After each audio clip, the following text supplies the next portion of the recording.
All right, more top stories now before you go. The Omaha City Council voting on a homeless ordinance today. If passed, the proposed ordinance would outlaw homeless camps on public property. Mayor John Ewing has threatened to veto the ordinance if it passes. Attorneys for Omaha spree killer Nico Jenkins are arguing for him to get a new mental evaluation. Jinko's team believes the results of the new evaluation would prove that Jenkins should not be eligible for the death penalty. A strange incident led a flight from Eppley to make an emergency landing nearly 20 minutes after taking off. The interphone system on the plane failed, meaning the pilot could not communicate with the flight attendants.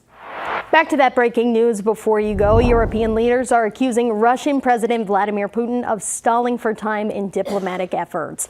8 leaders, including Ukrainian President Volodymyr Zelensky, say that they intend to move ahead with plans to use Russia's billions of dollars in frozen assets to help Ukraine win the war. Now, some misgivings about the legality and consequences of such a step are coming up, but Zelensky says, quote, "We need to end this war and only pressure will lead to peace." Cerise. Maria, thank you. The state of Nebraska is looking at ways to rebuild the Dodge Street Bridge over Saddle Creek Road. The Nebraska DOT plans to work with historical societies to find the best way to preserve the history of the structure.